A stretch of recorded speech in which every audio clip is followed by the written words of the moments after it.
Have you ever looked at your garden in May or June and thought, this is exactly how I wanted it to look? The colors were perfect, the beds were full, every corner had something blooming, and then a few weeks later, you walk outside and something feels off. The flowers that made your garden look incredible are gone. What's left is mostly green, maybe a few stray blooms here and there, but nothing like before. The bed that used to stop your neighbors mid-walk now just kind of sits there. If that sounds familiar, here's the good news. Your garden isn't broken, and you don't need to redesign the whole thing. You're just missing one piece of the puzzle, something called bloom succession, and once you understand it, everything about how you plant will change. In this video, I'm going to walk you through 7 flowers that can help your garden hold on to its color as the season moves on. Plants that are just getting started, right when everything else is winding down. And the one that lands at number 1 might completely change how you think about your late-season garden. If you're new here, welcome.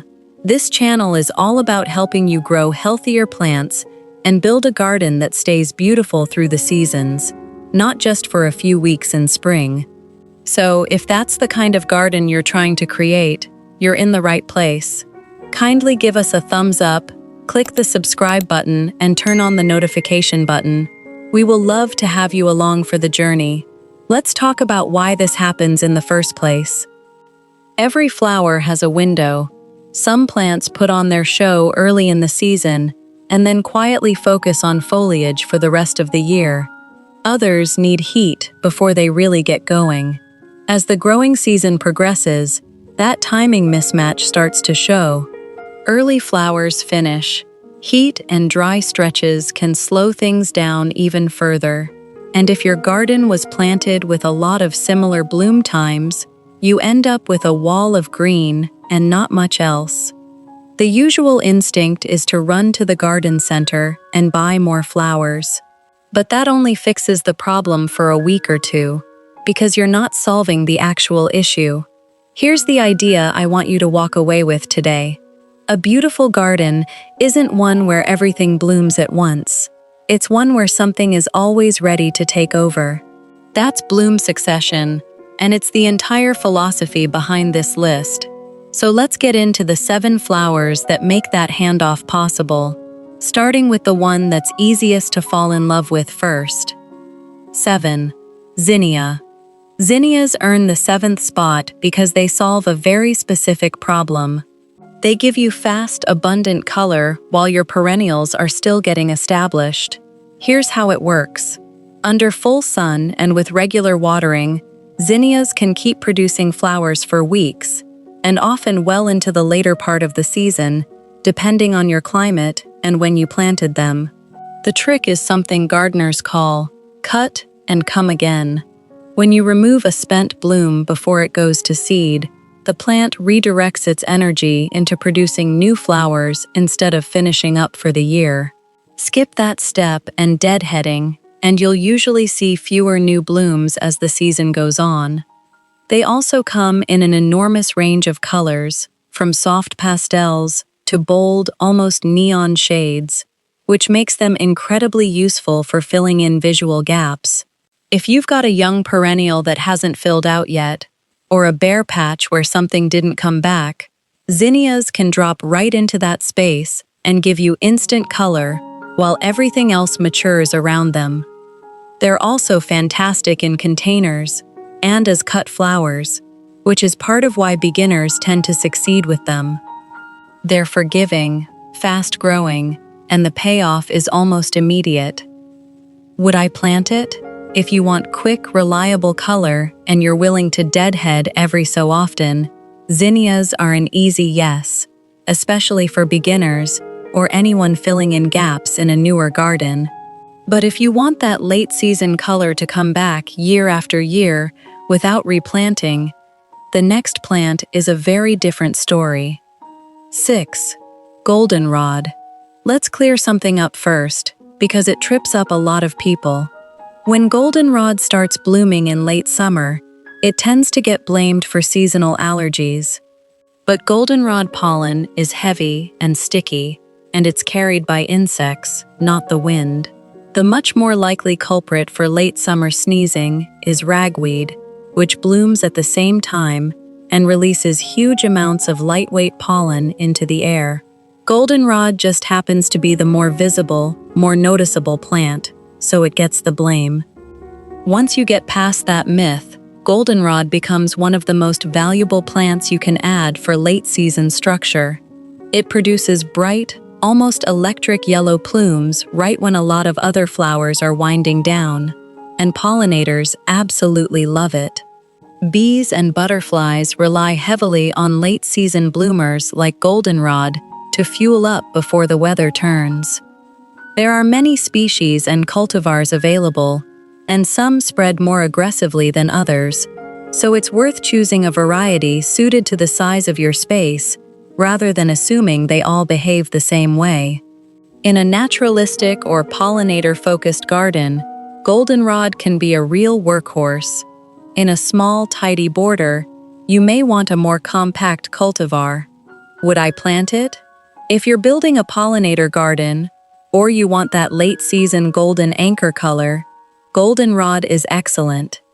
If you have a small formal bed, look for a compact variety rather than a spreading one, and goldenrod actually sets up our next flower perfectly, because together, they create one of the best color pairings in the entire late-season garden. 5. Aster.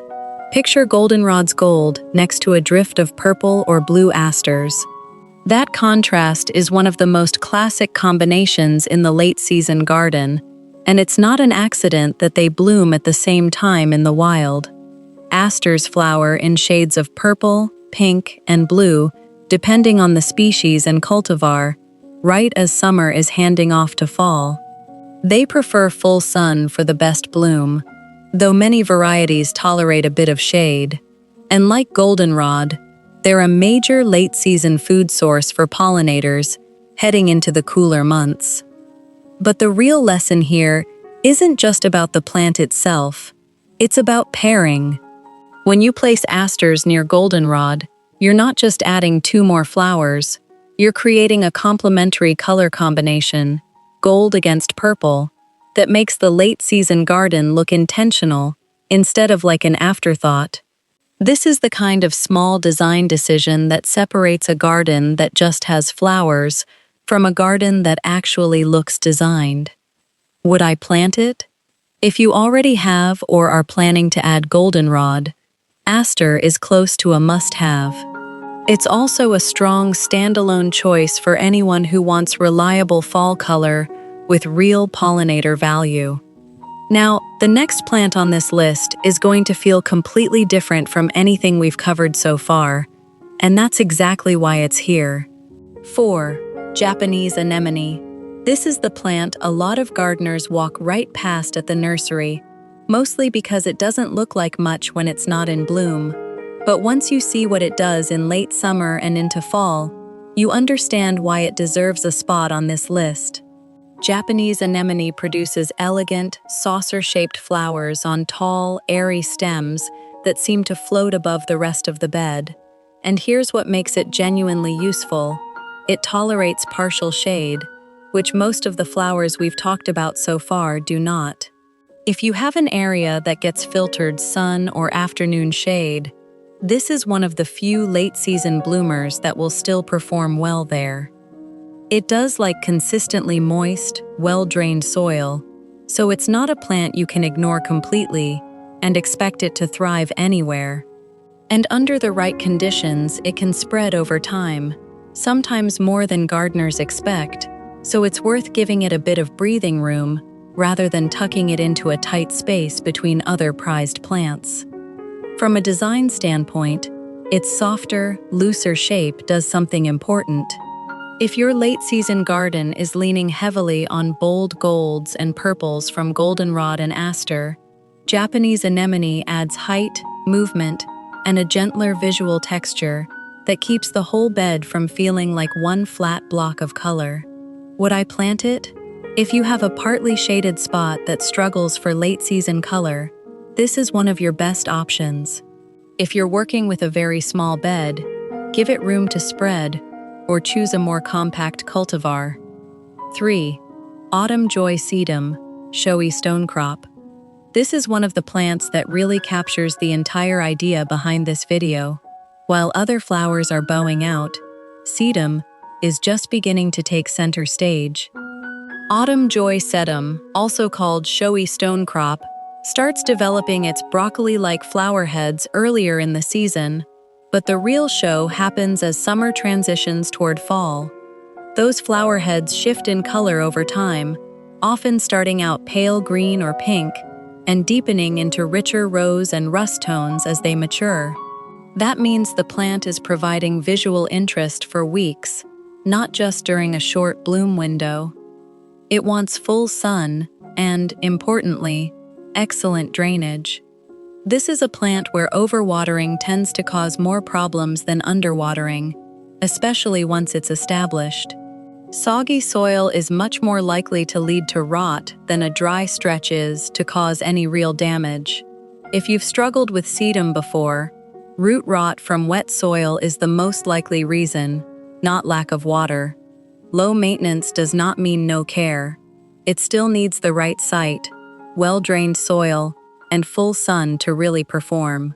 But once it's settled in, it's remarkably self-sufficient, which is exactly why it's such a strong pick for gardeners who want less fuss.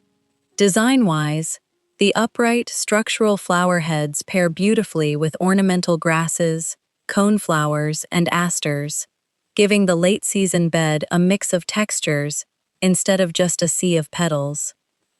Would I plant it? If you want a plant that looks good for months with minimal intervention, this is close to a perfect choice, as long as your bed drains well. If your soil holds a lot of moisture, you'll want to amend it or choose a raised spot before planting. 2. Coneflower. Coneflower, or echinacea, earns the number 2 spot because it might be the single most versatile plant on this entire list. It has a long flowering period that often stretches from early or mid-summer well into late summer. It handles heat well, and once established, it tolerates dry stretches better than a lot of other perennials. Pollinators are drawn to it consistently throughout its bloom window, and it comes in a wide range of colors and forms depending on the variety, from the classic purple to whites, oranges, and multi-toned cultivars. Here's a decision point worth understanding. You can deadhead coneflowers to encourage more blooms through the rest of the season, or you can leave some of the spent flower heads standing. Leaving them isn't a mistake. It gives you structure through fall and winter, and those seed heads become a genuine food source for birds, especially finches. Neither approach is universally correct. If you want the longest possible bloom window, deadhead regularly. If you want to support birds and enjoy some winter interest, let some seed heads remain. Many gardeners do a mix of both. What really sets coneflower apart on this list is its role as a bridge plant. It's blooming while your summer flowers are still going strong, and it's still going when your late-season plants are just ramping up. That overlap is exactly what bloom succession is built on. Would I plant it? Almost universally, yes. It fits cottage gardens, naturalistic plantings, and pollinator gardens, and it works in nearly every sunny bed. About the only reason to skip it is heavy shade, which it doesn't tolerate well.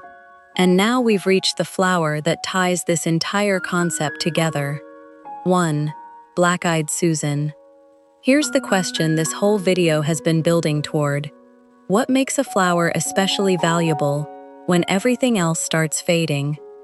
Black-eyed Susan, or Rudbeckia, answers that question about as well as any plant can. It blooms heavily in late summer, right when a lot of gardens are at their most tired looking, and it does it with a strong, saturated golden yellow that reads from across the yard. It handles heat well, tolerates less than perfect soil, and once established, it doesn't ask for much. That combination, reliability plus impact, is exactly what a fading garden needs. There's real variation within the Rudbeckia family, worth knowing about. Different species and cultivars bloom at slightly different times and behave differently. Some are true perennials, some behave more like biennials, or short-lived perennials depending on your region, so it's worth checking the specific variety you're buying rather than assuming they're all identical. One thing to watch for is overcrowding. Planting them too close together can reduce airflow, which increases the risk of foliar diseases like leaf spot, especially in humid climates. Give them a bit of breathing room and you'll generally see healthier plants. As for deadheading, removing spent blooms can extend the flowering period, though many gardeners leave some seed heads standing late in the season for birds, similar to coneflower. The design trick here is restraint. Black-eyed Susan is bold enough that if you plant a huge solid block of it, the garden can start to feel one note. Mixing it with the purples of aster, the structure of sedum, or the airiness of Japanese anemone keeps that golden color feeling like an accent rather than the entire show. This is why it's number one for this specific list.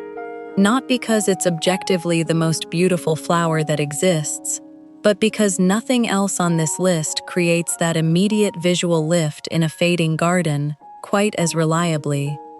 Would I plant it? For almost any sunny garden that struggles to hold color late in the season, yes. Just give it room to breathe and pair it with something that isn't yellow. Here's the part that actually matters more than any single flower on this list. Don't plant all 7 of these just because they're beautiful. Plant them because of when they bloom. Think of your garden year as a relay race. Early summer hands off to midsummer. Midsummer hands off to late summer. Late summer hands off to fall. In that late summer stretch, plants like Black-eyed Susan, coneflower, and zinnia are carrying the color. Then, as you move from late summer into fall, sedum, aster, goldenrod, and Japanese anemone start to take over. The goal isn't to have every single one of these blooming on the exact same week. The goal is overlap. You want coneflower still going strong when Black-eyed Susan kicks into high gear. You want aster picking up right as goldenrod is at its peak. When bloom periods overlap like that, your garden never experiences a dramatic color vacuum, that jarring moment where everything finishes at once and you're left staring at green. This is the entire idea behind bloom succession, and it's the difference between a garden that peaks once and fades and a garden that keeps handing the spotlight from one plant to the next. Here's a mistake almost every gardener makes at least once. You walk into the garden center in spring, and everything is blooming beautifully.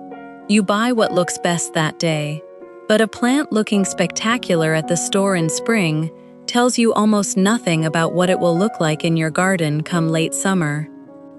Before you buy, ask 3 questions. When will this plant actually bloom? What will it look like once it's finished flowering? And what will my garden look like in the weeks when this particular plant isn't doing much of anything? If you only ever buy what's blooming that day, you end up with a garden that peaks once in spring and then goes quiet for the rest of the year. If you shop with succession in mind, you end up with something blooming in nearly every stretch of the season. A few quick, practical tips to help these plants perform at their best. Deadhead when it makes sense, especially for zinnia, coneflower, and Black-eyed Susan, but feel free to leave some seed heads standing later in the season for the birds. Check soil moisture before you water, instead of watering on a fixed schedule. Overwatering is a common issue with plants like sedum that prefer things on the drier side. Mulch to help regulate soil moisture and temperature, but keep it pulled back slightly from the base of each plant. Give plants enough spacing for airflow. Overcrowding is one of the most common causes of fungal issues in late-season perennials. Match each plant to the right amount of sun or shade rather than forcing something like Japanese anemone into full blazing sun. And be cautious about fertilizing heavily late in the season. Pushing a lot of new growth right before conditions cool down isn't always beneficial and can sometimes work against the plant depending on your climate and zone. If your garden always looks spectacular in spring and then seems to run out of steam later in the season, you may not have a flower problem at all. You may simply have a timing problem. Early blooms lead into summer blooms lead into late summer blooms, and late summer blooms lead into fall color. When you plant with that handoff in mind, you stop chasing one big spring peak and start building a garden that keeps giving you something new to look forward to. So here's what I want you to take from this. Your garden doesn't have to peak in June and coast for the rest of the year. With the right mix of plants, time to hand off the spotlight to one another, there's always something ready to take over. Take a moment and think about your own garden. Which part usually loses its color first? And which of these 7 flowers do you think would fill that gap best? Which of these 7 would you plant first? I'd genuinely like to know, so let me know in the comments. If you want more practical, no-nonsense advice for keeping your garden healthy and beautiful through every stage of the season, consider subscribing. There's a lot more where this came from. And next time, we're tackling another common garden problem that trips up even experienced gardeners.